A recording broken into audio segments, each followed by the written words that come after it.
ಮಂಗಳೂರಿನಲ್ಲಿ ಮನೆ ಮೇಲೆ ಗುಡ್ಡ ಕುಸಿತದ ಪ್ರಕರಣ. 1 ವರ್ಷದ ಆರುಷ್ ಸೇಫ್ ಆಗಿದ್ದಾರೆ. 2.5 ವರ್ಷದ ಆರ್ಯನ್ ಸಾವನ್ನಪ್ಪಿದ್ದಾರೆ.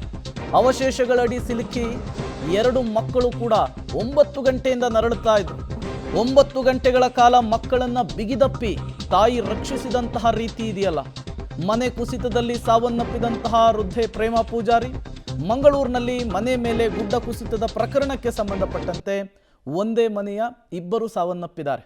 ಅಜ್ಜಿ ಮತ್ತು ಮೊಮ್ಮಗ ಸಾವನ್ನಪ್ಪಿದರೆ 1 ವರ್ಷದ ಆರುಷ್ನನ್ನ ಈಗ ಸುರಕ್ಷಿತವಾಗಿ ಹೊರತರುವಂತಹ ಕೆಲಸ ಆಗಿದೆ.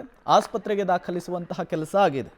1 ವರ್ಷದ ಹಿಂದೆ ಆರುಷ್ಗೆ ಅಶ್ವಿನಿ ಜನ್ಮವನ್ನು ಕೊಟ್ಟಿದ್ರು.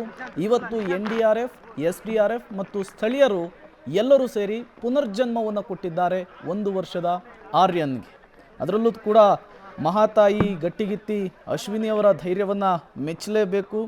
ಜೀವ ಮತ್ತು ಜೀವನ ಮಕ್ಕಳ ವಿಚಾರ ಅಂತ ಬಂದಾಗ ಹೇಗೆ ಒಬ್ಬ ತಾಯಿ ಹೋರಾಡ್ತಾಳೆ ಅನ್ನೋದಕ್ಕೆ ಇವತ್ತು ಅಶ್ವಿನಿ ಒಂದು ಬೆಸ್ಟ್ ಎಕ್ಸಾಂಪಲ್ ಕೂಡ ಹೌದು.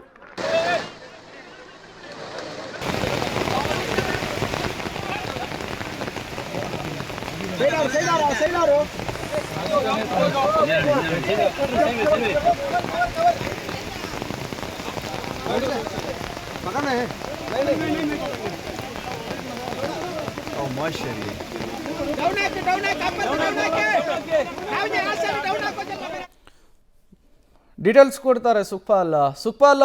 ಈಗ 2 ಮಕ್ಕಳನ್ನ ರಕ್ಷಿಸುವಂತಹ ಕೆಲಸ ಆಗಿದೆ. ಒಂದು ಮಗು ಅನ್ಫಾರ್ಚುನೇಟ್ಲಿ ಸಾವನ್ನಪ್ಪಿರುವಂಥದ್ದು.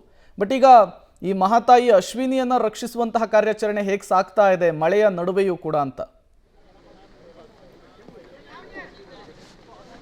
ಈಗ ಅವರ ಅಶ್ವಿನಿ ಅವರನ್ನ ರಕ್ಷಣೆ ಮಾಡುವಂತ ಕೆಲಸಕ್ಕೆ NDRF ತಂಡ ಮುಂದಾಗಿದೆ. ಬೆಳಗ್ಗಿನಿಂದಲೂ ಆ ಕಾರ್ಯಾಚರಣೆ ಮುಂದುವರೆದಿದೆ. ಆದರೆ ತೊಂದರೆ ಆಗದ ರೀತಿಯಲ್ಲಿ ಅವರನ್ನ ರಕ್ಷಣೆ ಮಾಡಬೇಕು ಅನ್ನುವಂಥ ಒಂದು ಪ್ರಯತ್ನ ಇತ್ತು. ಅದರಲ್ಲಿ ಒಂದು ಹಂತದ ಯಶಸ್ಸು ಆಗಿದೆ. ಈಗ ಮಗುವನ್ನ 1 ವರ್ಷದ ಮಗುವನ್ನ ಸುರಕ್ಷಿತವಾಗಿ ಹೊರಗೆ ಕರೆತರಲಾಗಿದೆ. ಅವರಿಗೆ ಆಕ್ಸಿಜನ್ ಅನ್ನ ಮಗುವಿಗೆ ಕೊಡಲಾಗಿತ್ತು. ಆ ಬಳಿಕ ಆಕ್ಸಿಜನ್ ಮೂಲಕವೇ ಆಂಬುಲೆನ್ಸ್ ಅಲ್ಲಿ ಅವರನ್ನ ದೇರ್ಲಕಟ್ಟೆ ಆಸ್ಪತ್ರೆಗೆ ದಾಖಲಿಸಲಾಗಿದೆ. ಆದರೆ ಯಾವುದೇ ರೀತಿಯಾದಂಥ ತೊಂದರೆಗಳಾಗಿಲ್ಲ. ಈಗ ತಾಯಿ ಅಶ್ವಿನಿ ಯಾರಿದ್ದಾರೆ ಅವರನ್ನ ರಕ್ಷಣೆ ಮಾಡುವಂತ ಕೆಲಸಕ್ಕೆ ಮುಂದಾಗಿರುವಂತ ಅದರ ಕೆಲಸಗಳೆಲ್ಲ ನಡೀತಾ ಇದೆ. ಈಗ ಸದ್ಯದ ಮಟ್ಟಿಗೆ ಅವರಿಗೆ ಆಕ್ಸಿಜನ್ ಅನ್ನು ಕೊಡಲಾಗಿದೆ. ಜೊತೆಗೆ ವೈದ್ಯರು ಓರ್ವರು ಒಳಗೆ ಇದ್ದು ಅದಕ್ಕೆ ಅವರಿಗೆ ಬೇಕಾದಂತ ಧೈರ್ಯವನ್ನು ತುಂಬುವಂತ ಕೆಲಸಗಳನ್ನ ಮಾಡ್ತಾ ಇದ್ದಾರೆ. ಅವರು ಇಷ್ಟು ಹೊತ್ತು ಧೈರ್ಯದಿಂದ ಇದ್ದಿರುವಂತ ಕಾರಣಕ್ಕಾಗಿಯೇ ತಾಯಿ ಮತ್ತು ಮಗು ಸುರಕ್ಷಿತವಾಗಿರುವಂಥದ್ದು. ಅವರು ಮೊದಲಲ್ಲೇ ಆರಂಭದಲ್ಲೇ ಹೇಳ್ತಾ ಇದ್ದಾರೆ, ನನ್ನ ಮಗುವನ್ನ ಒಂದು ರಕ್ಷಣೆ ಮಾಡಿ ಅನ್ನುವಂಥದ್ದು. ಅದನ್ನ ಯಶಸ್ವಿಯಾಗಿ ರಕ್ಷಣೆ ಮಾಡಲಾಗಿದೆ. ಜೊತೆಗೆ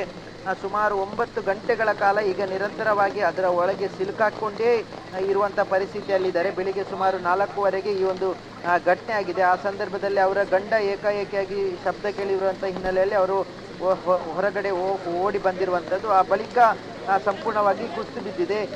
ತಕ್ಷಣಕ್ಕೆ ಅವರಿಗೆ ಏನು ಮಾಡಲಿಕ್ಕೆ ತೋಚಲಿಲ್ಲ. ಸ್ಥಳೀಯರಿಗೆಲ್ಲ ಕರೆ ಮಾಡುವ ಪರಿಸ್ಥಿತಿ ಇಲ್ಲ, ಮೊಬೈಲ್ ಎಲ್ಲ ಒಳಗಿತ್ತು. ಆ ಬಳಿಕ ಸ್ಥಳೀಯರನ್ನ ಹೋಗಿ ಕರೆಸಿ ಆ ಬಳಿಕ ರಕ್ಷಣೆ ಮಾಡುವಂಥ ಕೆಲಸಕ್ಕೆ ಸ್ಥಳೀಯರು ಮೊದಲಿಗೆ ಮುಂದಾಗಿದ್ದರು. ಸುಮಾರು 5 ಗಂಟೆಗೆ ಸ್ಥಳೀಯರೆಲ್ಲ ಸೇರಿ ರಕ್ಷಣೆ ಮಾಡುವ ಕೆಲಸಕ್ಕೆ ಮುಂದಾಗಿದ್ದಾರೆ. ಆದರೆ ಅವರನ್ನು ಅಷ್ಟು ಸುಲಭವಾಗಿ ಹೊರಗೆ ತರಲಿಕ್ಕೆ ಸಾಧ್ಯ ಆಗ್ತಿಲ್ಲ. ಬೆಳಿಗ್ಗೆ ಸುಮಾರು 8 ಗಂಟೆಯಿಂದ ನಿರಂತರವಾಗಿ ಇಷ್ಟು ಹೊತ್ತುಗಳ ಕಾಲ NDRF ತಂಡ ನಿರಂತರವಾಗಿ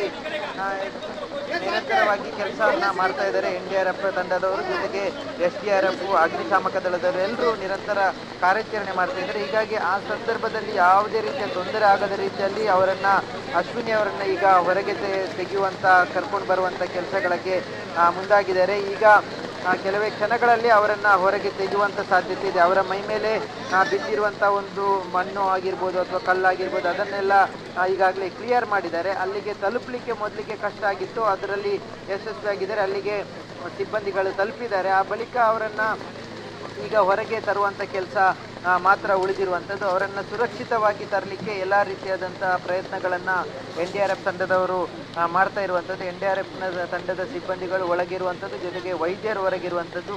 ಅವರನ್ನ ಈಗ ಸುರಕ್ಷಿತವಾಗಿ ತರಲಿಕ್ಕೆ ಬೇಕಾದಂತಹ ವ್ಯವಸ್ಥೆಗಳನ್ನು ಮಾಡಿದ್ದಾರೆ. ಈಗ ಹೊರಭಾಗದಲ್ಲಿ ಬಹಳಷ್ಟು ದೊಡ್ಡ ಪ್ರಮಾಣದಲ್ಲಿ ಮಳೆ ಸುರಿಯುತ್ತಾ ಇದೆ.